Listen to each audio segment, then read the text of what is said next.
나눌 말씀은 디모데전서 5장 1절에서부터 16절까지의 말씀입니다. 디모데전서 5장 1절에서부터 16절까지의 말씀, 우리 한 절씩 교독하도록 하겠습니다. 1절 제가 먼저 읽겠습니다.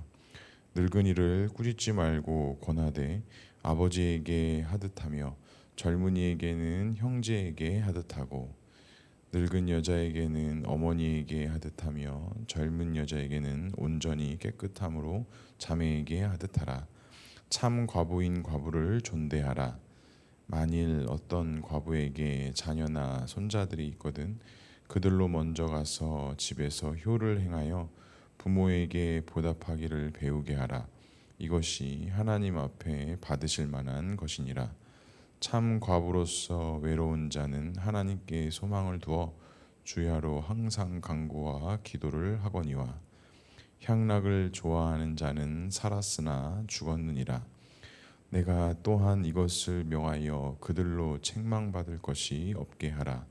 누구든지 자기 친족 특히 자기 가족을 돌보지 아니하면 믿음을 배반한 자요 불신자보다 더 악한 자니라.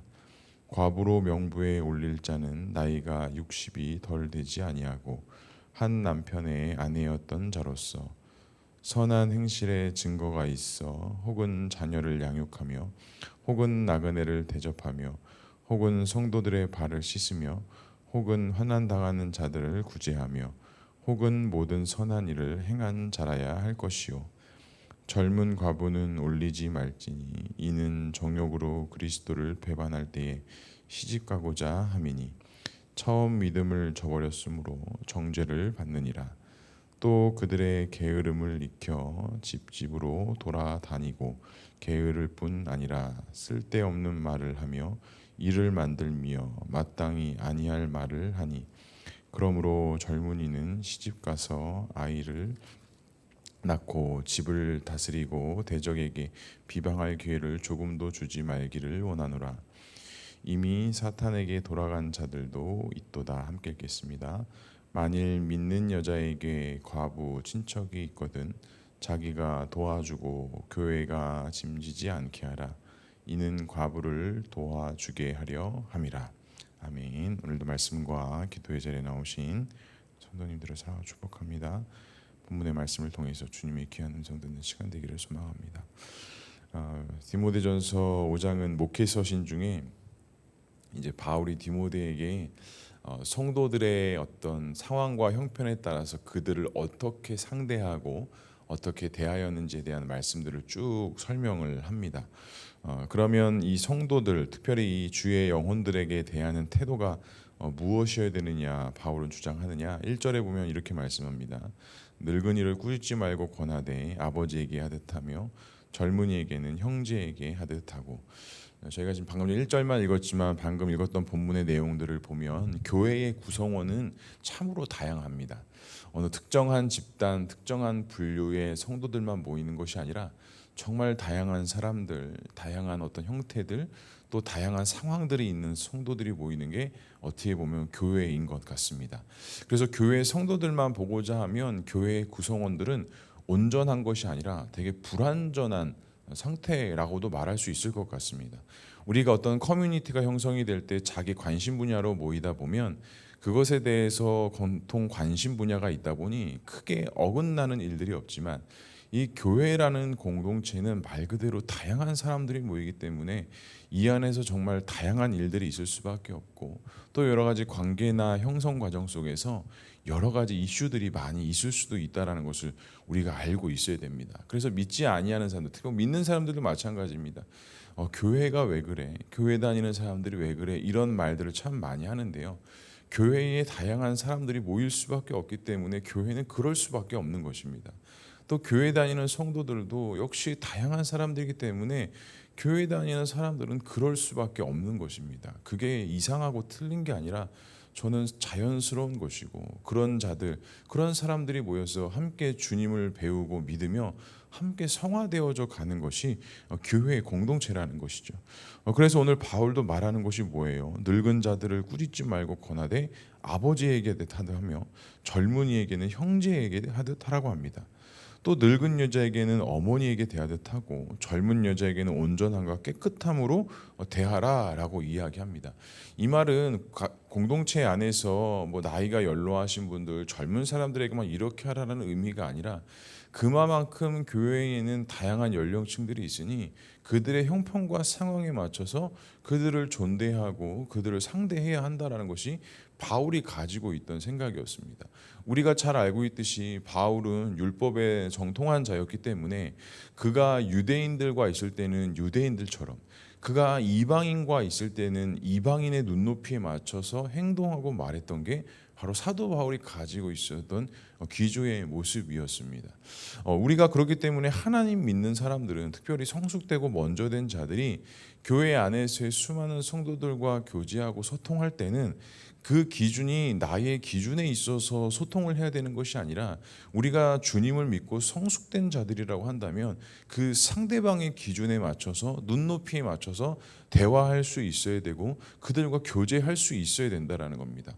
예를 들어서 우리 교회에 어린 자녀들이 되게 많은데요. 어제도 우리 자녀들 막 뛰어노는 모습 보니까 너무 기쁘고 좋았는데, 만약에 제가 그 아이들에게 가서 마치 성도님들 어른들에게 대하는 것처럼 대화하고 이야기했다면 대번에 그 아이들이 저를 어떻게 대하겠습니까? 별로 좋아하지 않습니다. 어제도 성도님들 공동체 모임할 때 저는 뒤에서 이제 어린아이들 좀 이렇게 통제하고 여기 있었는데, 고등학생이었던 한 친구가 이렇게 쓱 방으로 들어오더라고요. 모임이 끝났나 봐 들어오더니, 평소 때는 먼저 말을 거는 친구가 아닌데 어제는 뭐가 기분이 좋았는지 저한테 막 말을 거는 거예요.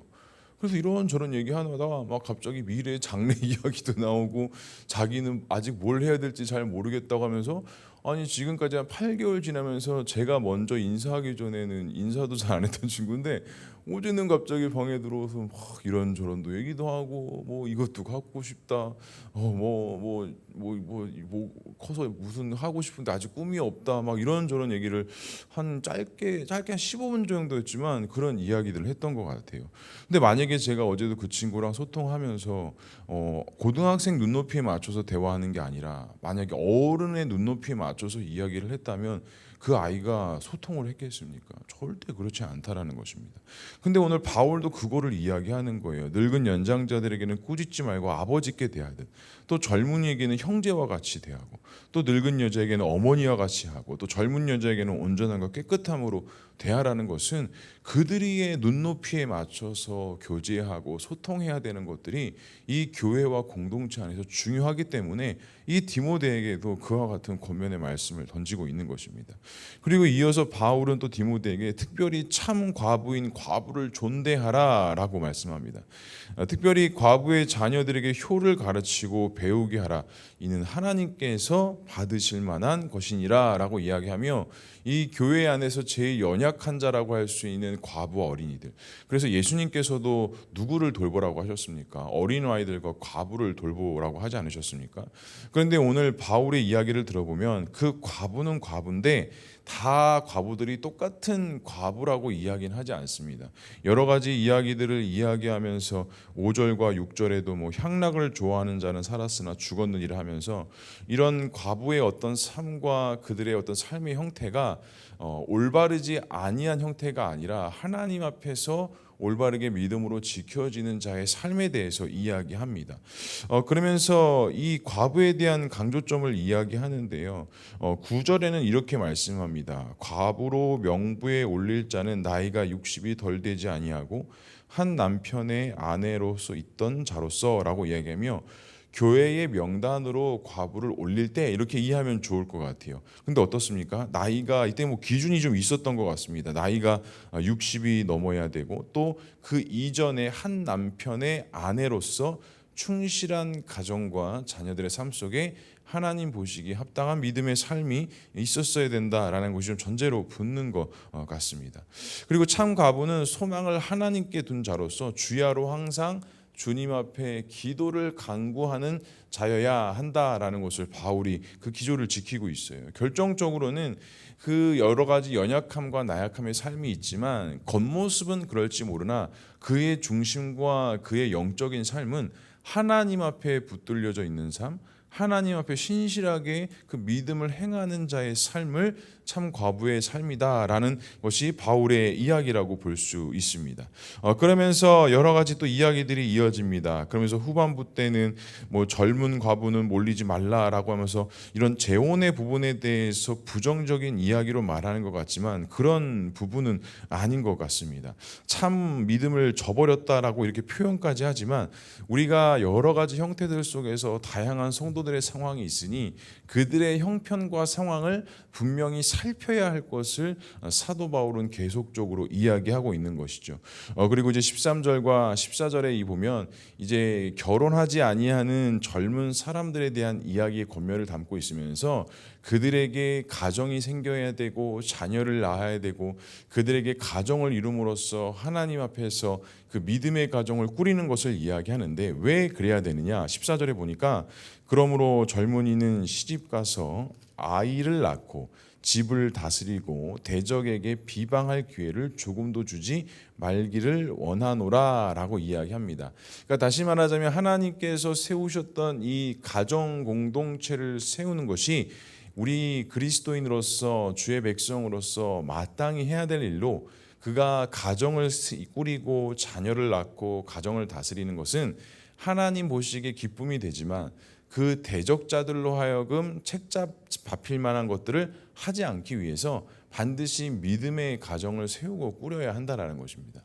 요즘 문제뿐만이 아니죠. 최근 들어와서 점점점 결혼하는 시기들이 뒤로 늦춰지면서 혼자 사는 가족들도 많아졌고 그냥 혼자 자기는 아기도 낳지 않고 살겠다는 그런 부부의 가정의 모습들도 참 많이 볼 수 있습니다.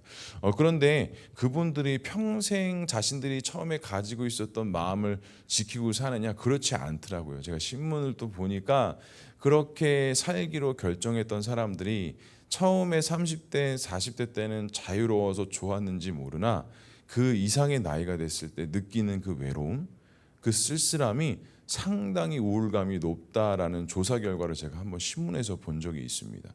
그러니까 젊었을 때는 나 혼자 사는 것이 편하고 그런 것들 때문에 뭐 구애받지 않아서 좋았을지 모르나 그들의 삶을 살아가면서 이 가정에서부터 오는 안정감 또 그 자녀들의 삶을 통해서 오는 그 행복감, 그 보람감들이 어떻게 보면 우리가 나이가 먹어가면서 우리를 더욱더 성숙되게 헤어져 가는 것인데 그런 것들이 단절되고 없었을 때 오는 그 외로움과 그 쓸쓸함은 우리가 피하고 외면할 수 있는 것이 아니라는 것이죠.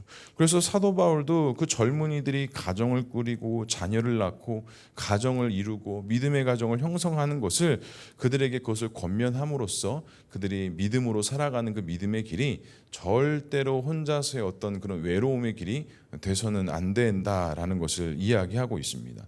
사랑하는 성도 여러분, 오늘 말씀을 통해서 좀 우리에게 적용할 수 있는 것은 우리 역시도 우리가 수많은 성도들을 대하고 또 우리가 속한 공동체에서 또 우리가 속한 세상 속에서 수많은 사람들을 대할 때 우리가 항상 그리스도인으로 품어야 될 마음은 그들의 눈높이에 맞춰서 그들과 소통하고 대화할 수 있어야 한다라는 것입니다.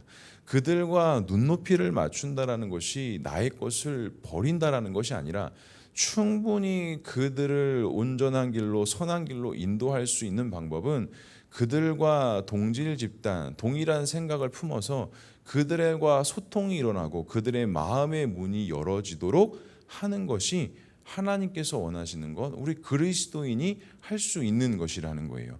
앞서도 이야기했지만 어제 저 이야기 나눈 그 학생과 어제 짧게 한 15분 정도 그렇게 이야기 나누면서 어젯밤에 또 저녁 시간에 혼자 이렇게 곰곰이 생각을 해보니까 그 친구가 나한테 와서 갑자기 이렇게 먼저 말을 걸었을까, 이게 기도해 보니까 이거는 하나님께서 주신 기회인 거예요. 따로 만나야 되는 거예요. 그 사인으로 제가 받았어요. 따로 만나서 밥도 먹으면서 조금 더 깊은 이야기를 한번 해볼 수 있는 기회가 되겠구나라는 생각이 어제 저에게 들었습니다. 성도 여러분, 우리가 마음을 주 앞에 품고 우리가 영혼을 살리고 품고자 할 때 하나님께서 주시고자 하는 사인들이 있을 겁니다. 그럴 때 어떻게 해야 되느냐? 나의 어떤 기준, 나의 전통을 그 상대방에게 가르치고 전하기보다는 그들의 눈높이에 맞춰서 그들의 이야기를 들어줄 수 있는 것. 그래서 멘토링에도 보면 8대2 법칙이라는 게 있거든요.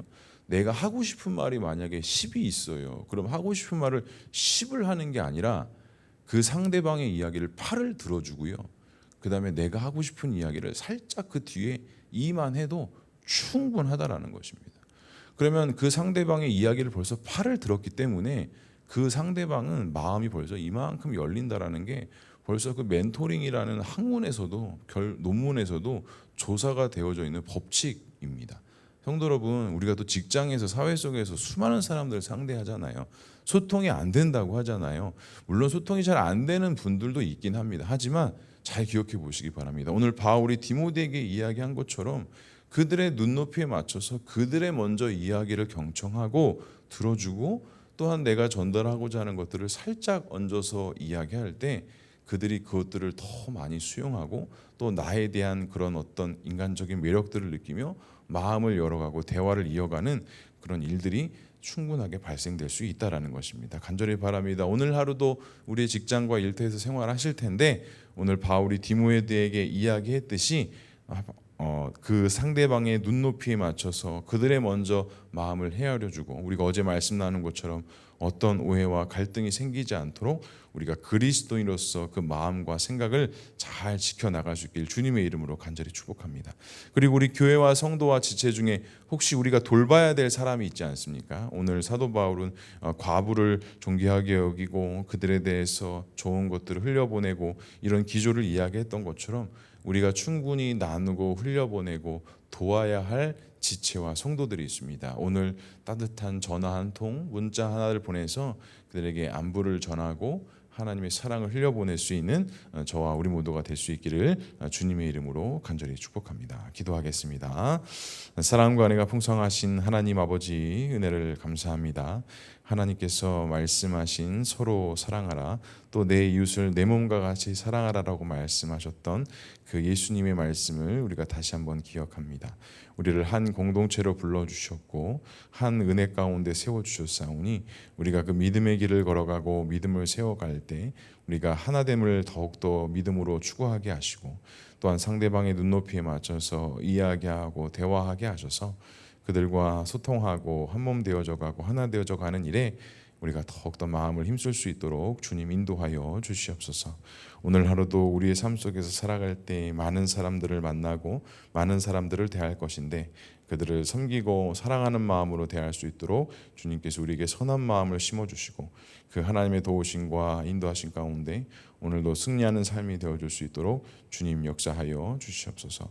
이 시간에도 많은 기도의 제목 가지고 주 앞에 나와 기도합니다. 기도하고 간구할 때마다 특별한 하나님의 은혜가 있게 하시고 응답되어지심과 또 하나님의 뜻이 온전히 이루어지는 귀한 은혜가 있게 하셔서 이 기도의 제목과 기도의 시간을 통해 단순히 기도의 뜻이 이루어지는 것으로 끝나는 것이 아니라 이 모든 것들을 통해 우리가 주님과 한 걸음 더 가까워지고 우리가 성숙되어질 수 있는 귀한 기도의 제목들 되어줄 수 있도록 주님 역사하여 주시옵소서. 주님, 우리 교회를 주님께 더욱 믿음의 반석 위에 세워주시고 하나님 보시기에 기쁨이 되는 교회, 또한 영혼과 사람을 살리고 세우는 교회가 되어줄 수 있도록 주님 역사하여 주시옵소서. 하나님께서 함께 하실 것을 믿사오며 이 모든 말씀 예수 그리스도의 이름으로 기도합니다. 아멘.